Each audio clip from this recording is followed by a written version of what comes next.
दोस्तों कुछ समय पहले हमने आपको एक खबर दिखाई थी और उसमें हमने आपको बताया था कि उत्तर प्रदेश में नए समीकरण का जन्म हो सकता है। हालांकि ये समीकरण नया नहीं कहा जा सकता क्योंकि बहुत बार हो चुका है, लेकिन इस बार अगर हुआ तो कुछ नया ही कहलाएगा। वो इसलिए कह रहे हैं दोस्तों क्योंकि एक जैसे वोट बैंक पर अपनी नजर रखने वाले दो धुर विरोधी अगर एक ही ट्रैक पर आकर सामने वाले का विरोध करने लगे और एक ही ट्रैक पर आकर एक ही मुद्दे को उठाने लगे तो फिर राजनीति में उन्हें धुर विरोधी समझा जाना बंद किया जाता है और फिर कहा जाता है कि राजनीति में कोई भी दुश्मन और कोई भी दोस्त नहीं होता। स्थायी तौर पर कोई भी दुश्मन कोई भी दोस्त नहीं होता। अब ये समीकरण किसको लेकर बन रहे हैं? हमने शुरुआत में ही जैसा बताया आपको कि इससे पहले आपको खबर बताई थी और वो खबर थी कि मायावती और अखिलेश यादव जो है क्या आने वाले समय में एक साथ गठबंधन के रंग में रंग सकते हैं। ये सवाल पूछा था आपसे और एक खबर के जरिए आपके साथ वो मामला साझा किया था।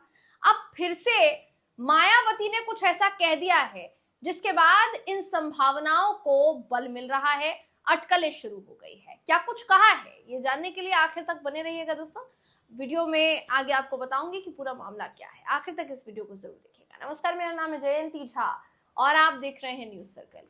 दोस्तों मायावती ने एक बार फिर से ये अपने बयान के जरिए अटकलों को हवा दे दी है कि अखिलेश यादव और मायावती के रास्ते एक हो सकते हैं। अभी तो नहीं, लेकिन अगर इसी तरीके के बयान जारी रहे तो इन अटकलों को भी बल मिल सकता है। और कहा जाता है दोस्तों कि वाइब मैटर्स अ लॉट। अगर वो आपके आसपास की सराउंडिंग में आने लगे तो समझ जाइए कि कुछ ना कुछ तो खिचड़ी पक रही है, खासकर पॉलिटिक्स में।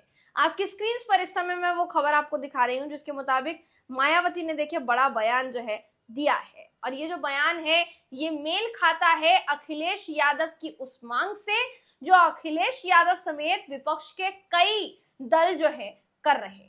इसमें कांग्रेस भी शामिल है, इसमें बाकी के दल भी शामिल है और ये मुद्दा है जातिगत जनगणना का मुद्दा। जी हाँ दोस्तों, आपकी स्क्रीन पर इस समय मैं वो खबर दिखा रही हूँ जिसके मुताबिक बसपा के संस्थापक काशीराम की जयंती के अवसर पर मायावती ने पार्टी कार्यकर्ताओं को संदेश दिया और देश में जातिगत जनगणना की जरूरत है ऐसा कहा। यह भी कहा उन्होंने कि देश में इस समय बहुजन समाज की आबादी 80% से ज्यादा है। देश और समाज के विकास को नई दिशा देने के लिए जातीय जनगणना को अहम उन्होंने बताया और ये कहा कि इसके प्रति अपेक्षित गंभीरता निभाने के लिए सरकार को जल्द से जल्द जरूरी कदम उठाने चाहिए। मायावती के इस रुख के आने के बाद दोस्तों कहीं ना कहीं ये कहा जा रहा है कि कुछ ना कुछ तो सियासी खिचड़ी जो है वो पक रही है और माफ कीजिएगा, अखिलेश यादव जो है वो अगर आगे आए और इनकी हाँ में हाँ मिलाई तो फिर बुआ भतीजे की राजनीति एक बार फिर से रंग ला सकती है यूपी की राजनीति में।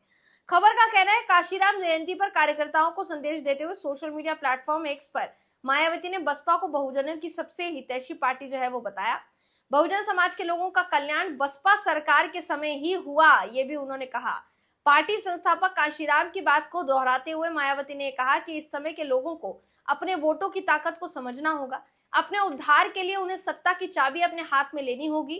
काशीराम जी के लिए बहुजनों की यही सच्ची श्रद्धांजलि होगी, ये उनका कहना है। उन्होंने आगे ये भी कहा कि बाबा साहब ने संवैधानिक और कानूनी तौर पर उनके हक के लिए जनगणना से जनकल्याण की गारंटी राष्ट्रीय जनगणना से प्रावधान किया है। जनगणना नहीं कराने पर उन्होंने चिंता जताई है। ये भी उन्होंने कहा कि देश में धर्म, क्षेत्र, जाति और संप्रदाय को लेकर तेजी से पनप रहे विवाद जो है वो चिंताजनक विषय है। इस तरह के घातक विवाद की असली जड़ में हर स्तर पर हावी हो रही संकीर्ण जातिवादी और सांप्रदायिक द्वेष की राजनीति है, जबकि महंगाई, गरीबी, बेरोजगारी या शिक्षा और पिछड़ापन जैसी समस्याओं को पूरी तरीके से भुला दिया गया है। यानी कुल मिलाकर कहा जाए तो मायावती जो है उनका ये जो बयान है ये फिलहाल चर्चा में बना हुआ है दोस्तों। जाहिर तौर पर देखिए, बसपा जब तक सत्ता में रही है उत्तर प्रदेश की राजनीति में और जब तक वो अकेले, अभी फिलहाल के लिए उसका जनाधार जो है वो कम होने लग गया है। पिछले चुनाव में भी देखा गया कि मायावती जो है वो जमीनी स्तर पर नहीं उतरी चुनाव प्रचार करने के लिए, उस कदर नहीं उतरी जिस कदर बाकी के विपक्षी दल जमीनी स्तर पर उतरे भी और भारतीय जनता पार्टी के सामने ढाल बनकर खड़े भी रहे। लेकिन मायावती ने ऐसा नहीं किया। मायावती के बयानों में कमी थी, मायावती के चुनाव प्रचार में कमी थी, जिसके बाद ऐसा माना गया कि उनका जो वोट है वो बाकी की पार्टियों में शिफ्ट हो गया, खासकर भाजपा में शिफ्ट हो गया। ऐसा कहा गया दोस्तों, राजनीतिक पंडितों का ऐसा मानना था। लेकिन उसके बाद से अभी अगर देखा जाए तो मायावती जो है वो चर्चा में बनी हुई है, चाहे फिर वो अपने भतीजे को लेकर चर्चा में हो, जिसमें उन्होंने आकाश आनंद जो उनके भतीजे हैं उनको पार्टी संयोजक पद से हटा दिया, जो है उनके ऊपर कई तरीके के बयान उन्होंने दिए, उनके पिता को उनकी जिम्मेदारी से हटा दिया, पार्टी के तमाम पदों से हटाने के बाद ये भी कहा गया कि पार्टी से निकाल दिया गया। तो उसके बाद तो चर्चा में बनी ही हुई थी। लेकिन ये जो बयान इनके तरफ से सामने आ रहे हैं, इसको माना जा रहा है एक गठबंधन के संकेत, और ये गठबंधन के संकेत माने जा रहे हैं सपा और बसपा को लेकर। 1993 की बात दोस्तों हमने की थी, जब पिछली बार हमने आपको एक ऐसा ही मामला बताया था, तो वो इसलिए बताया गया था क्योंकि एक नेता का ये कहना था कि भारतीय जनता पार्टी को उत्तर प्रदेश की राजनीति से हटाना अकेले सपा के लिए भी मुश्किल होगा और बीजेपी के लिए भी माफ कीजिएगा बसपा के लिए भी मुश्किल होगा। इसलिए सपा और बसपा दोनों को साथ में आ जाना चाहिए और 2027 में भारतीय जनता पार्टी को सत्ता से हटाकर सरकार बनानी चाहिए। ये जो इतना बड़ा दावा है, ये महान दल के अध्यक्ष केशव मौर्य ने किया था। अब इतना बड़ा दावा करने के बाद ये अंदाजा लगाया जाना शुरू हो गया कि भाई क्या वाकई में ऐसा हो सकता है जो वो कह रहे हैं। केशव देव मौर्य, माफ कीजिएगा, केशव देव मौर्य ने ये कहा, महान दल के अध्यक्ष केशव देव मौर्य ने बड़ा बयान दिया था। इसके बाद से ही ये कहा जाने लगा कि शायद हो सकता है कि इन अटकलों को बल जो है वो मिलेगा, क्योंकि जाहिर तौर पर 2019 में बेशक बसपा और सपा के जो रास्ते हैं थोड़े समय तक साथ रहे, मगर फिर अलग हो गए दोस्तों कुछ बातों के चलते।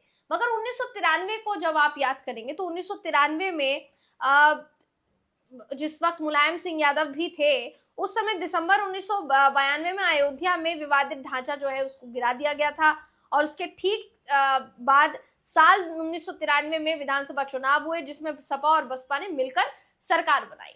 कुल मिलाकर कहा जा सकता है कि अगर इस बार भी दोनों साथ आते हैं, यानी सपा और बसपा साथ आते हैं, तो कोई चमत्कार हो सकता है दोस्तों, क्योंकि उस समय जो दलित समाज के लोग थे या जो अल्पसंख्यक समाज के लोग थे, उन्होंने बढ़ चढ़कर सपा और बसपा की तरफ अपना समर्थन जाहिर किया। इस बार क्या होने वाला है ये तो कोई नहीं जानता। हालांकि अभी चुनाव में बहुत समय बाकी है दोस्तों, अभी चुनाव नहीं है।